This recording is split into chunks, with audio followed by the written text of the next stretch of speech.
Hey everyone, it's Jack, and today I'm going to take a look at a really cool script. I was contacted the other day by Jay with a GitHub site called Ja.KooLit or Ja.KooLit, and I hope I pronounced that right. But Ja.KooLit is a really cool GitHub site. Why? Because it's got these Hyprland scripts on here that you can install easily Hyprland on various platforms, including not only Arch, which is where most people go, but you can also do it with Fedora. It works on Debian, Ubuntu, and even OpenSuse. Now, as of the time of this filming, OpenSuse is about 90% complete. So it works all except for the NVIDIA part, from what I understand. And so I'm going to be trying that out too, because I just happen to be an admirer of OpenSuse and I use it quite a bit. In fact, I daily drive it on a couple of my major machines here at home. So that one I think is cool too, because I set that up manually a while ago and it wasn't too hard. What was hard was Fedora, but now we got a script for it. So my hat's off to Ja.KooLit for making this a pain-free process. Wow. So this is great. I'm at the website right now, and according to his info, Jay is from South Korea. And he is a programming enthusiast who likes to play around with computers and stuff. Sounds like me. All right. He's also currently learning how to code properly. And from what I'm seeing so far, I think he's doing a great job. So here we got our repositories here. And as you can see, he's got a Debian Hyprland repo, Fedora Hyprland, Arch Hyprland, and also OpenSuse. And so the OpenSuse, like I said, is about 90% complete or working as of the time of the filming here. The OpenSuse script, I believe, is complete except for the NVIDIA part of it. NVIDIA drivers, I don't think he's got kind of working yet with the script, but if you're not using NVIDIA, I think it's pretty much good to go. I'm going to try it out and find out. But first, I'm going to jump into the Arch and just run it on Arch real quick and just kind of get a feel for what it's like. And so here we got our repo, and this is the README file here. And we got some screenshots available, and then even some links here for more screenshots, a video walkthrough, and even a video walk on his Hyprland dots. Now, the Hyprland dots, from what I understand, is kind of being used as a repository for the script itself. So it's pulling some things, such as the dot files, from the Hyprland dots here on the GitHub. So that's kind of cool. And then we got some special notes here for NVIDIA GPU owners. Myself, I am not using NVIDIA, so it doesn't apply to me. And so that probably removes an extra layer of complexity. However, if you are running NVIDIA, then I think it will prompt you during the install if I'm correct about that, whether you're using an NVIDIA card or not. But the instructions here are really easy to follow. So all we got to do is just follow this to run set here to git clone and then cd into the Arch Hyprland folder, and then chmod the file to make it executable, and then finally run the /install.sh file. And then once it's installed, if you want to run ZSH and ZSH install, you can also run that here after the install. At the end of the install, it'll ask you if you want to restart your computer again, and you can just say no if you want to run the ZSH install to get it installed first, and then restart it, and then you'll be good to go. Okay, so here I am. I am in my Arch environment here, and I just finished installing the script, and it went perfect. There were actually absolutely no flaws here. And I brought up the Neofetch in my terminal so you can kind of see the setup here. And so as you can see, we're running Hyprland, and this is beautifully themed. So we got this available just right off the bat. And I really like the wallpaper, and I like the look already. So I just press Control W here, and this will bring up the Waybar styles. And so we can select these right easily from a menu, and this changes the style of our Waybar up here. So that's a nice, easy way to change styles, which I think is really cool. And then Alt W will change your layout. So here we got a side and bottom layout, or left and bottom. And then here's another one. I think that said Camilla. And so there's another style, which is cool. So here we got our Camilla top layout. So this looks interesting. I'm just going to click that real quick. And so the Camilla, looks like it's got it divided in 3 spots, the center being the Rofi. Let's try the chrysanthemum.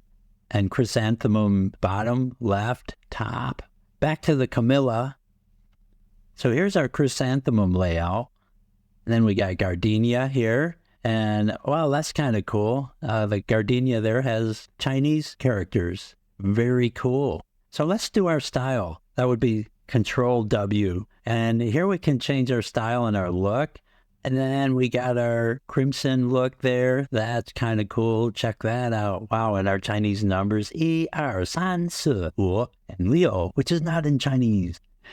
So the crimson is nice styling too. That's pretty cool. So back to our layout. W. Let's look at gardenia. That's got kind of a panel look there on top. And then we got the peony, I think that said. Cool. So let's style that. We'll select purple. And purple looks kind of cool. What about a pie wall style? So there we are, same thing with a pie wall style. And then we got it styled with simple pink and then a transparent style. So you can change the look of any of these layouts by choosing these different styles. And there's a style I like, I think, that dark noir, I think that said. Yeah, that's kind of cool. That might be a keeper for me. And so now let's change the layout with that same style. So let's look at the chrysanthemum top. Yeah, that's not bad in that dark noir style. And oops, hit the wrong key there. That was Super W. I'm going to go with Alt W. Okay, so let's change our layout to like, there's a Camilla layout using the dark noir. And that's not bad either. It's got cool sliders in there, like for your backlight and your volume, I think that is. So yeah, not bad, but let's see what other layouts we can look at. How about, maybe bottom left. So this is our bottom left layout using the dark noir styling. And that actually looks kind of cool too. I could handle that actually. And a Rofi menu there just by clicking on the lower left. And then of course, here's our default bottom. And the default, I kind of like the default actually. So really on the bottom or the top. And I'm a little bit more partial to the top. So I think I'm going to go with this, the default layout. But then, we got the left, so you could have that same look over on the left. You can go with a gardenia style if you kind of like the panel look, the dock look. And then there's a longer version of it. And another one, and that one's not bad either. It has kind of the clock stuff in the middle. Back to the extended dock look, and then you have your top and bottom. So that's actually a nice option too. They're a little bit thinner, so they don't take up as much real estate. So it really kind of evens out there. And your bottom down here has just the right stuff, even with your window panel. And then up here on top, you got your essentials like your weather, your backlight, which is now set at 54%. 64, so you can adjust your brightness. And I like that that's in there by default. And then, of course, your network settings and so forth. And then down here, you got your volume control, which you can adjust just by center scrolling your mouse. And I like the fact that the feedback there showed the volume up on top. And so here's our default layout. And I still think the default is kind of the best layout used in combination with this dark noir styling. So that's cool. I can click the hint button here and this brings up my keyboard shortcut so I can look in here and kind of see what we got. So here's our choose wallpaper, Super W, Control Alt W will just kind of select a random wallpaper, and that's always good too. I like wallpaper choices. So Super W will bring up our wallpaper menu here. And right now I only got about 4 different wallpapers on here, but just selecting these, I can pick and choose. And I believe these wallpapers also just randomly switch after a few minutes too. And there's a random paper, so that'll just randomly select one. And I like that dark highway. Even with a dark theme, I think that looks kind of cool actually. And Super F for full screen. So a lot of these I'm already familiar with because I use a lot of these. And so I like the fact that a lot of them coincide with my existing. Reload your Waybar, Control-Shift-W, so that's a handy one to remember. And then choose wallpaper, of course, was what we were just at. So very nice, very handy menu there. I like the hint, and it's just very nicely done. And our Waybar items up here, and we got our weather. And so this is my weather. I like how you can click on it and it brings up this window. So this is really nice. You get your extended forecasts and everything. It's using WTTR.in and then quick access to your Rofi menu. So here we got all kinds of things installed that are on my machine and access. And we also got GTK settings, which I really like that that's in there too. That was installed through the script. And so easy access there. And of course, Super D is also the keyboard shortcut. And then here's our clock. And when we click on it, we bring up the calendar and it shows the calendar for the whole year, which is nice. And today's date is highlighted. So of course, all you got to do is know what month it is. And you can see today's date. And then our switcher. So this will switch to light mode for our wallpaper. And so now we got like a light themed wallpaper here. Of course, if we open up Thunar, we still have our dark background and so forth. And that can be switched actually in our GTK settings, which we saw in our Rofi menu. But the light and dark mode, I believe, it really just applies to the wallpaper. And then here's our lock screen. So clicking on the lock puts us in a lock screen. And right now it's just in a blinding white. And then over here we got our Ethernet settings all available right there. And then our Bluetooth. And I don't want to set it up right now, but it is ready to set up automatically if I want to use Bluetooth here on this machine. And then, of course, we got our backlight here to adjust our brightness. So if the brightness is too high or too low, you can just adjust it right here. And I like that it's there by default. And then our volume control, really nice feedback there with the slider. I like that in the center. And then, of course, our microphone as well. So we can switch that on and off. And by clicking on the volume, we can get our control panel here to adjust our audio settings. Another huge plus. And then moving on to our power window. So here we got access to our power window for reboot, shut down, log out, and suspend. And the keyboard shortcuts work on them too. R for reboot, S for suspend, E for log out, L for lock screen. So that's kind of nice. I like having that easy access with the keyboard shortcuts. And of course, Super X will get you to that screen, which I also like. Nice shortcut. Here's a quick look at our Keybinds cog.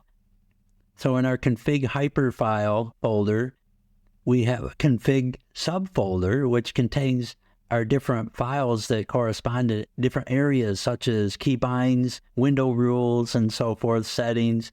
And so it's very nicely done, very modular.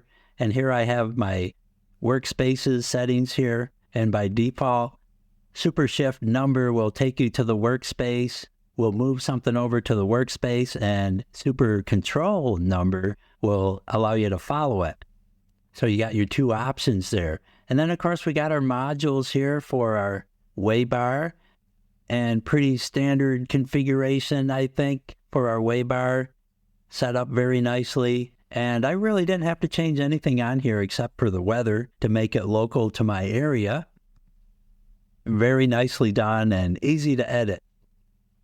So now in my terminal, I'm going to just kind of change to our config folder here so we can have a better look at this. And so .config/Waybar. And let's look at our Waybar stuff. So here you can see we got our config and our modules. So if I do a vim config, we can take a look at our config for our Waybar. And you can see it's pretty simple. It's just referring to the different modules left, right, and center. And everything's laid out very nice, organized, and easy to read. So I like that too. And all these, of course, corresponds to the module file that we were just in when we were in Genie. And your essentials are up here, your different settings for your margins and so forth, positioning and all that. Very easy to work with. Really like how this is laid out. So now let's take a look at our layouts. I got a couple windows open here. To adjust our layouts, Super Spacebar will let us toggle Dwindle layout. And so here we're in the Dwindle layout. And if I keep opening windows, they just kind of dwindle down and get smaller. And then I toggle it again. And now we got back to our master stack. So we got our master on the left and our stack on the right. And as I close them, they scale accordingly. Nice. So easy peasy to switch between the two different layouts there. And those are the layouts I typically use anyway. Then we have our Super Shift F to toggle float and Super Alt F to float everything. So that is handy too. If you just wanted to float all the windows, then Super Alt F will let them all be floatable. And of course, I just hold down the Super key and then left click my mouse and I can drag it around, resize it, all that good stuff. And let's do a Neofetch since I got this open.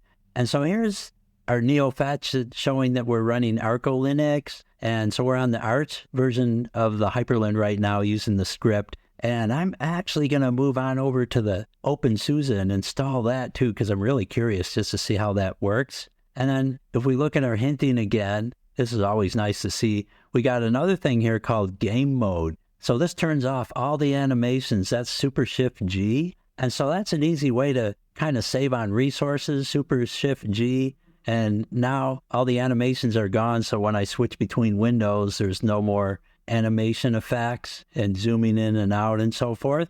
It's all very straightforward. So you can free up some resources, and especially if you're gaming, that can really kind of make a difference. So I really like that you have easy access to that, to just switch off the animations. Beautiful. So I think that's another nice touch here that's set up in the script. I'm going to move on to the OpenSuse. So just going to follow the script right per the directions, just run the .install sh, and then I'll see how it went. Okay, so here I am in my OpenSuse environment, and the first thing you want to do once you get installed is to go into your config folder and then your hyper folder, and you have two reference files that are generated automatically, your install boot and your initial startup, or your initial boot and initial startup. And so we just want to delete those and then comment out or delete the reference in the hyperlink comp file too that refers to that boot file. So that's just a reference file. So here we are, successful install in OpenSuse. And so what I had to do here after the install, I wasn't able to log in. When I got to my login screen, then I couldn't do anything else.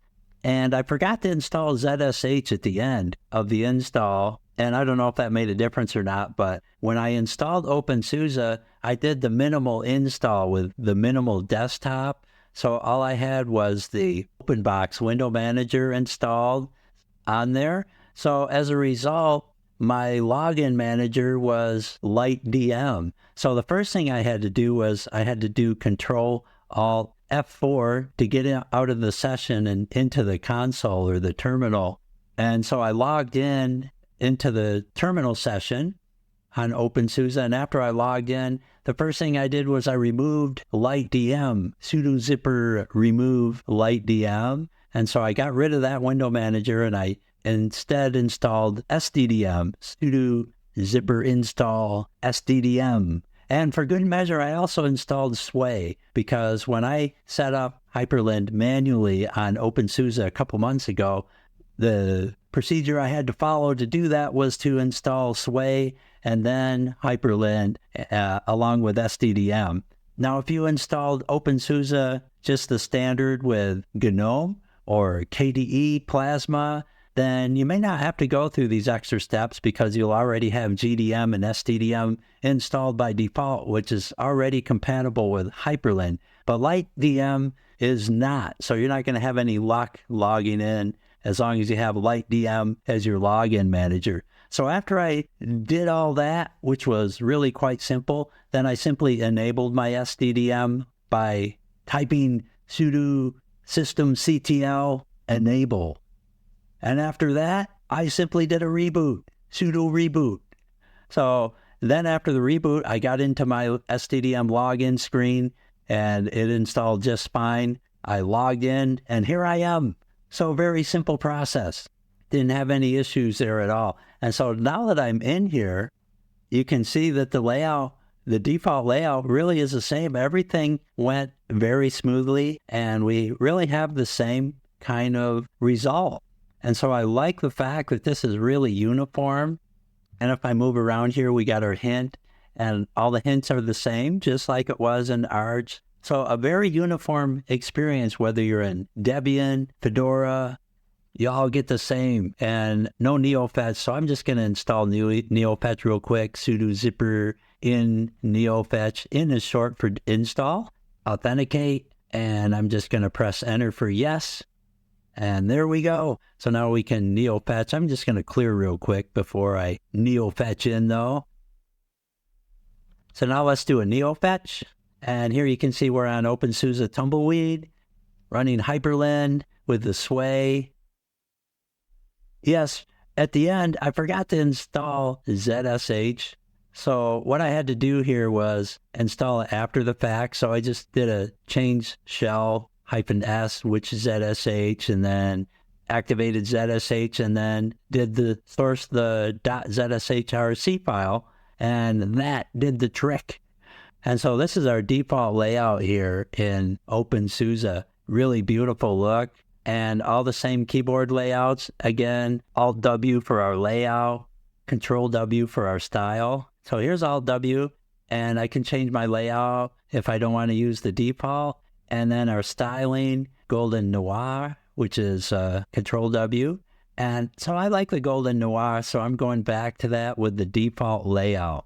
And so there we go. That kind of makes me feel at home again. Another feature I like is that we have easy access to our config files.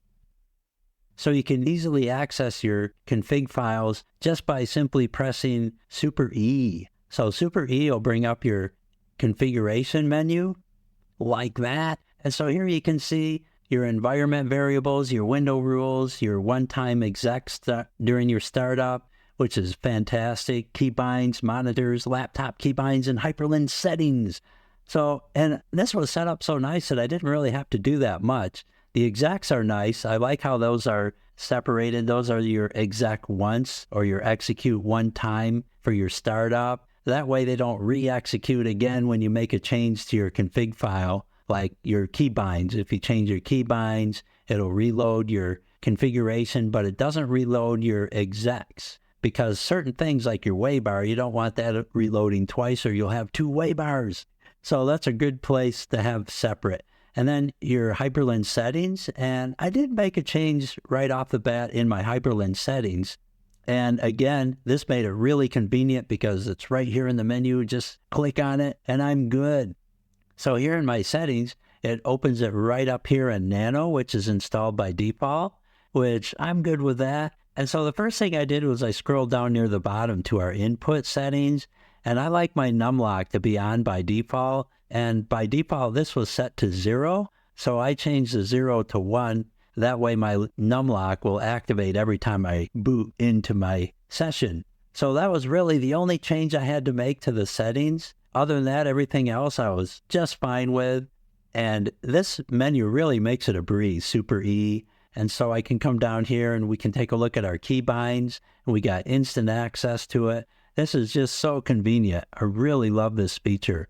So here I got my different key bindings, and I just kind of added some custom ones in here as well under my apps or OBS and so forth. And then we have our variables up here, which denotes our file manager, which is Thunar. We got Firefox as our default browser. And then this is a reference to our scripts directory, hyper/scripts. So very nice. And then here, monitors, you can set up your monitor in here if you need to do any kind of special settings. I like to mirror my monitors because I have a TV set that's nearby, and sometimes I just like to mirror that extra item in there. So very easy access, and I can just change in all that stuff. It's just a breeze because you have easy access to it. Of course, this is just a tour and kind of a look, so it's not really a tutorial on how to modify config files, but I really like everything I'm seeing here. And the wallpaper is changing automatically too. So there's apparently a script in here that, and I didn't even look at what the wallpaper program is, but there's a script in here that's auto-rotating the wallpaper every 10 or 15 minutes, it looks like. And that's a nice feature too. I kind of like having the variety of different wallpaper here. And I got a little bit different wallpaper here in the OpenSuse version compared to the Arch version. So that's kind of nice too. A little bit more variety. And the thing I'm really liking about this is the uniformity of the scripts. So let's jump over to my web browser here. We have our Fedora Hyprland. Let's take a look at some of the screenshots. You'll see what I mean about the uniformity. When you jump in here and take a look, this is a Fedora setup. And when you're in Fedora, You really can't tell the difference whether you're in Fedora or Debian, Arch, OpenSuse. It's all very nicely uniform, and I really like the uniformity. And here we can just kind of explore our different screenshots. And here you can see the Fedora Neofetch set up very nice. And I see different wallpapers still in the background. In fact, I just might have to download the wallpaper off of his repo there, the whole collection, because he's really got some great wallpaper here. And then GNOME styling. So you get a lot of different things. And here's a layout of the script, which I find interesting as well. This is the experience I had, which was very simple and very straightforward. Once I ran the .install script, and the instructions are very simple on the website. Just simple yes and no answers. Do you want to proceed? Yes. Select AUR helper if you're in Arch. And of course, I went with yay because I had yay installed. So all I had to do was type that out. And then do I have an NVIDIA? And for me, it was no. So I just hit no. But if you're an NVIDIA user, then of course you would go with Y for yes. And I did yes for installing GTK themes as well, because I like having GTK support. So that was kind of a no-brainer. I answered yes to configure Bluetooth, and yes to install the Thunar file manager, because that happens to be my favorite file manager anyway. And then asking if I was installing on an Asus ROG laptop, which I did not. So I answered no to that one. And then do you want to install and configure SDDM? I said yes. But for some reason, I didn't have SDDM on there. I'm not sure why, but of course, the OpenSuse script is 90% complete. At the time of filming here, the OpenSuse is not really officially ready yet. And so I really got to cut that one slack, because in the Arch, it installed SDDM just fine. And I'm sure probably by the time you see the video, that's going to be a non-issue as well. Also, the next one, do you want to install XDG Desktop Portal Hyprland? And of course, that's a yes. You want to definitely go yes there. Do you want to install ZSH? And oh my ZSH. And I entered yes.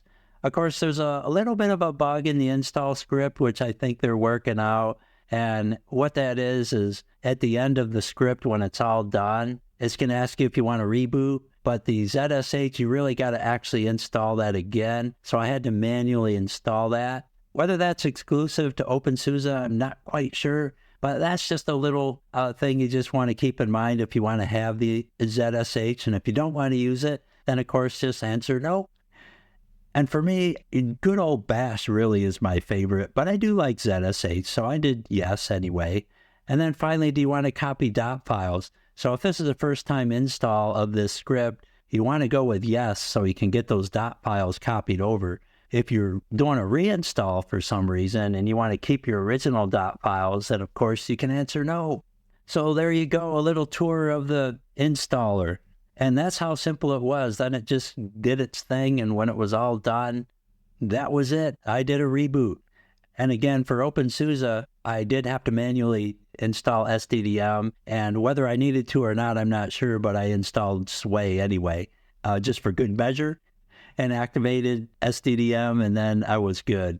But on the other platforms like Fedora, Arch, Debian, Ubuntu, you don't have to do those extra steps. All you have to do is when the script is finished, reboot, and you're good to go. You'll be in a Hyprland environment before you know it. Wonderful. And so here's some other wallpapers. Beautiful. Just really love it. So yeah, I am definitely going to be getting some more wallpapers off this site. And that's our layout, Waybar layout menu here.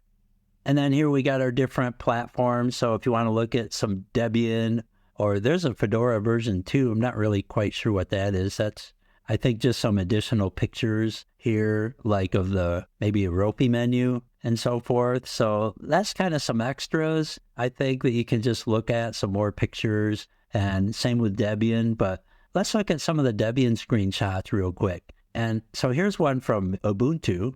And so here you can see in our Neofetch, it's running the latest Ubuntu 23.10. And that's an important thing to remember with Ubuntu and Debian. You got to be running the latest. So in Ubuntu, you need to be running 23.10 or more, because otherwise the supporting library files are going to be too old and Hyprland will not work. So you got to be 23.10 or better. And with Debian, you need to be running Debian SID, something up-to-date, current, with testing repos. So Debian SID Trixie, I believe it is what you want to do as a minimum for Debian. If you just use straight up Debian, then it's not going to work for the same reason. The libraries are going to be too old and Hyprland just will not work. So you got to make sure you're cutting edge with your Debian and your Ubuntu, and then you're good to go. So that's a very important thing to keep in mind. And I believe that's made pretty clear on the website as well. And really, I guess that just leads me up to my 2 cents about what I think of this Ja.KooLit script. And what I think, I don't have enough thumbs up to give because I only have 2 thumbs. Otherwise, I would have to have about 20 more hands to get sufficient thumbs, because I just love this script. This, I think, is going to be my go-to script for setting up Hyprland quickly in any kind of alternate environment, alternate to what I normally daily drive, which is typically either Arch or OpenSuse. OpenSuse is actually kind of my favorite overall environment because it just gives me the cutting edgeness of Arch, but the stability of Debian. I've said that many times before, but it's true. OpenSuse is just really fantastic. And they also have something called OPI. And the OPI, to me, I kind of think of it a little bit like the AUR for Arch, because OPI gives you quick access to all the extra repositories out there, like the Pacman repository and all these other ones. So I can get this software that normally is hard to find just using OPI. And when I want to set up the codecs initially, OPI codecs, and you're good to go. So OPI is the first thing I install when I install OpenSuse. And so for me, it's just a wonderful experience all the way around. I pretty much don't even need to use DistroBox with OPI, for my needs anyway. So absolutely, this is wonderful. The Ja.KooLit, Jay, I got to commend you and I salute you for a job well done. Like I said, this is my go-to script, and keep an eye on that OpenSuse because that's going to be incorporated as a main script here very soon, because like I said, it's 90% done. It's just really needs to be completed for the NVIDIA part. If you're not using NVIDIA, you're good to go right now as of the time of filming. So keep an eye on out at the GitHub website for that if you're an OpenSuse enthusiast. But for the other platforms, you're good to go right now. And by the way, I have the link in the description below for the Ja.KooLit GitHub website, and it's all available right there. You can get the script and try it out anytime you want. So again, double, triple thumbs up. Ja.KooLit, thanks for a wonderful contribution to the community. I think this is just A1, 5 stars all the way, and I'd give you 10 if I had them. Oh, there's 10. Excellent. So with that, I hope this was helpful, this first look at Ja.KooLit, and I have a feeling I'll be here again in the future reviewing this some more. So if you found this helpful, don't forget to leave that thumbs up and hit subscribe. Thanks again for watching, and we'll see you next time.